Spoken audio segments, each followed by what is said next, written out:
The nitrogen problem, synthetic versus organic fertilizers. This is the definitive deep dive into the nitrogen problem, the invisible tug of war happening right beneath your feet. Whether you're a backyard gardener trying to grow the perfect heirloom tomato or someone concerned about the planetary scale of our food systems, understanding nitrogen is the key to understanding life itself. So grab a coffee and let's get into the dirt. We are going to explore why nitrogen is both a savior and a silent destroyer, and why the choice between synthetic and organic fertilizers is one of the most important decisions we make for our future. The invisible giant, why nitrogen rules the world. To understand the nitrogen problem, we first have to appreciate nitrogen itself. Nitrogen is the engine of growth. It is the core component of chlorophyll, the compound plants use to turn sunlight into energy via photosynthesis. It is a building block of amino acids, which become the proteins that build everything from your muscles to the enzymes in a blade of grass. Here's the irony. We are swimming in nitrogen. About 78% of the air you're breathing right now is nitrogen gas, N2. But plants are picky. They can't just breathe it in. They need nitrogen in a fixed form, usually nitrates or ammonium, that their roots can actually absorb. For most of human history, this fixing of nitrogen was a slow, natural process done by lightning strikes and specialized bacteria living on the roots of legumes like peas and clover. This natural limit kept the human population in check for thousands of years. We could only grow as much food as the soil's natural nitrogen cycle would allow. Then everything changed. The great invention, the Haber-Bosch miracle. At the start of the 20th century, two German scientists, Fritz Haber and Karl Bosch, figured out how to pull nitrogen out of thin air using massive amounts of heat and pressure and a lot of fossil fuels. This is known as the Haber-Bosch process. Suddenly we had synthetic nitrogen. We could make fertilizer in factories. This invention is arguably the most significant event in modern history. It fueled the Green Revolution, allowed crop yields to skyrocket, and is the reason the global population grew from 1.6 billion in 1900 to over 8 billion today. Statistics suggest that about 50% of the nitrogen in your body right now originated in a synthetic fertilizer factory. But as with most miracles, there was a hidden cost. And that brings us to the core of the nitrogen problem. The dark side of synthetic nitrogen. Synthetic fertilizer is like an energy drink for plants. It's highly concentrated, water-soluble, and hits the plant system instantly. The plant grows fast, looks incredibly green, and produces huge yields. So what's the issue? One, the leaching effect and dead zones. Because synthetic nitrogen is so soluble, plants often can't soak it all up before it rains. The excess nitrogen washes away into our groundwater streams, and eventually the ocean. This causes eutrophication. In the water, this nitrogen feeds massive algae blooms. When the algae die and decompose, they suck all the oxygen out of the water, creating dead zones. Sure. The Gulf of Mexico has a dead zone the size of New Jersey where no fish or shrimp can survive. This is the direct result of upstream synthetic fertilizer runoff. Two, soil sterilization. Synthetic fertilizers are essentially salts. Over time, high concentrations of these salts can dehydrate and kill the beneficial microbes, fungi, and earthworms that make up a healthy soil ecosystem. When the soil biology dies, the soil loses its structure. It becomes hard, compacted, and unable to hold water. This creates a drug dependency. The soil is so dead that the only way to grow anything is to add more synthetic fertilizer. It's a vicious cycle that turns the living earth into sterile dirt. Three, the climate connection. Making synthetic nitrogen requires immense amounts of natural gas. Furthermore, when synthetic nitrogen sits on a field, some of it is converted by bacteria into nitrous oxide, N2O.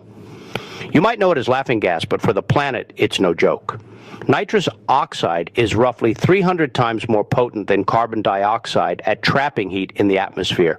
It is a major, often overlooked driver of climate change. The organic alternative, slow food for plants. Now let's look at the other side. Organic fertilizers. This includes compost, manure, bone meal, seaweed, and green manures like cover crops. Organic nitrogen isn't a quick hit, it's a slow-release feast. In organic systems, nitrogen is tied up in complex organic matter. Plants can't eat it directly. Instead, the soil food web, the billions of bacteria and fungi in the dirt, has to break as der til det plagleget matastletur einigen first. One, building the soil bank. When you use organic fertilizer, you aren't just feeding the plant, you are feeding the soil. As microbes break down the organic matter, they create humus. This improves soil structure, allowing it to hold onto water like a sponge. This makes gardens and farms much more resilient to droughts. Two, no overdosing. Because the release of nitrogen depends on microbial activity, which slows down when it's too cold or too dry. Organic fertilizers rarely burn plants or leach into the water supply at the same rate as synthetics. It's a self-regulating system. Three, nutrient density. There's a growing body of evidence in the world of nutrigenomics that plants grown in microbially rich organic soil produce more phytonutrients. Synthetic-fed plants grow so fast that they often don't have time to develop the complex secondary metabolites, antioxidants that make food truly healthy for humans. The practical reality, can we feed the world organically? This is where the debate gets heated. Critics of organic farming argue that organic fertilizers aren't concentrated enough to feed 8 billion people. They argue that if we switch to 100% organic tomorrow, we would have to clear-cut every forest on Earth just to find enough land to make up for the lower yields. On the other hand, proponents of regenerative agriculture argue that our current synthetic system is a ticking time bomb. If we destroy the soil's ability to function naturally, we won't be able to grow food at all in 50 years. The middle ground, it's likely a transition. We need to move away from broadcast spreading, dumping tons of synthetic nitrogen everywhere, and toward precision agriculture and integrated fertility management. How you can solve the nitrogen problem in your own backyard. You don't need a lab to start fixing the nitrogen cycle. Whether you have a window box or an acre of land, here's how you can opt out of the nitrogen problem. One, embrace the power of compost. Compost is the ultimate nitrogen balancer. It's not just about the nutrients, it's about the inoculants. Adding compost to your soil is like giving it a probiotic boost. It introduces the bacteria that will eventually help fix nitrogen naturally. Two, plant legumes. Nature's nitrogen factories are plants like clover, beans, peas, and lentils. These plants have a symbiotic relationship with rhizobium bacteria. The bacteria take nitrogen from the air and give it to the plant. The plant gives the bacteria sugar. When the plant dies, that fixed nitrogen stays in your soil for the next crop. This is why crop rotation is a cornerstone of organic gardening. Three, stop the clean garden obsession. In autumn, many people rake up every leaf and throw it in the trash. That is nitrogen leaving your ecosystem. Use a mulching mower to shred leaves back into the grass, or use them as mulch in your garden beds. Let the organic matter rot. That rot is actually the sound of your soil recharging its batteries. Four, use liquid gold carefully. As we discussed in the previous guide, fermented liquid organic fertilizers like compost tea or weed tea provide a middle ground.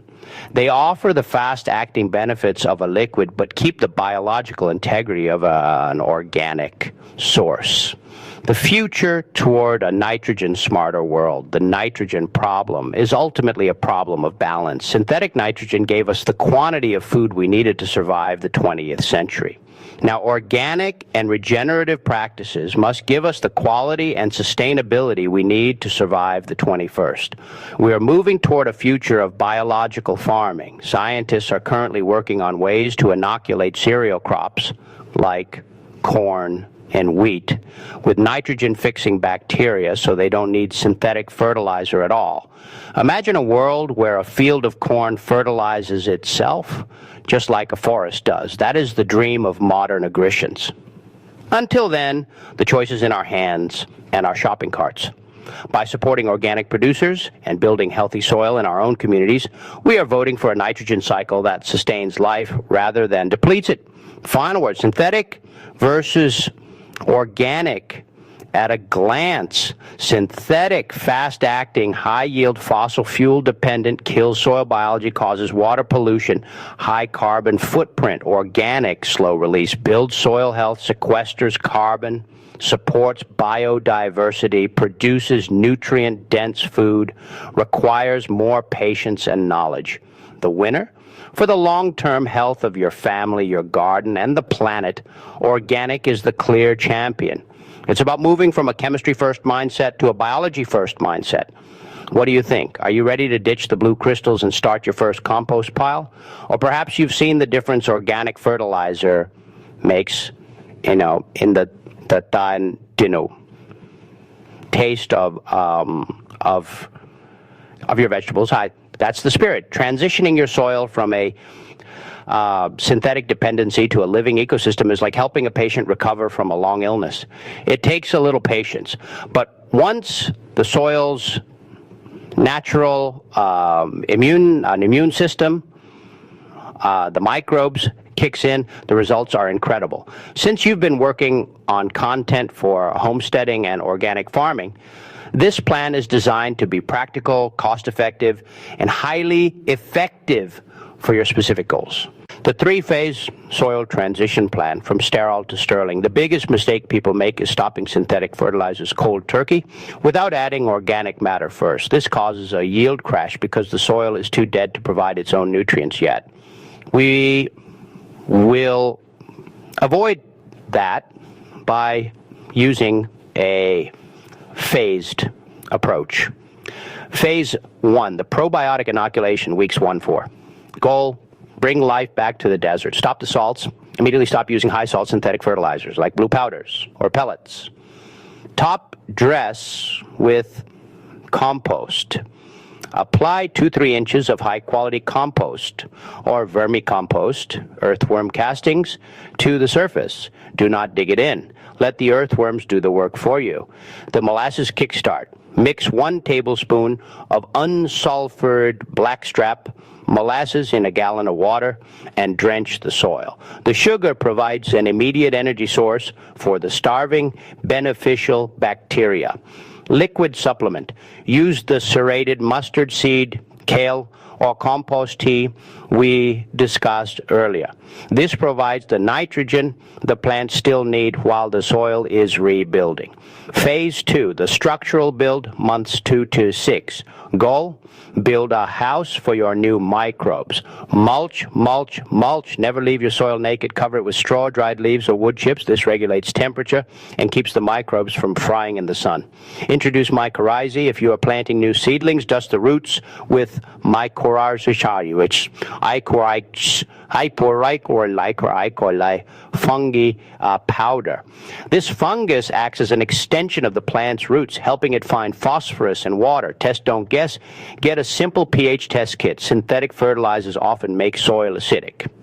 If your soil is below pH 6.0, add a little lime or wood ash to bring it back to a neutral range where organic activity thrives. Phase 3, the self-sustaining cycle, season 2 and beyond. Goal, minimum input, maximum output. Cover cropping. Instead of leaving your beds empty in the off-season, plant legumes, daincha, peas, or clover. These plants mine nitrogen from the air and pump it into the soil for free. Minimal tillage. Stop digging or rototilling. Every time you flip the soil, you destroy the fungal networks, hyphae, that take months to build. Diversify. Mix different types of plants together. Diversity above ground leads to diversity below ground. Quick troubleshooting. What to watch for. Yellow leaves. This is a sign of nitrogen deficiency during the transition. Don't panic and reach for the chemicals. Just give the plant an extra dose of liquid organic fertilizer, like fish emulsion or fermented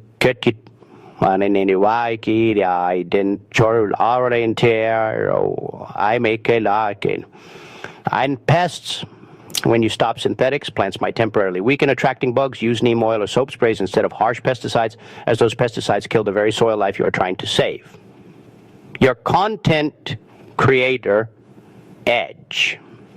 Since you are filming videos for your business, this transition makes for incredible content.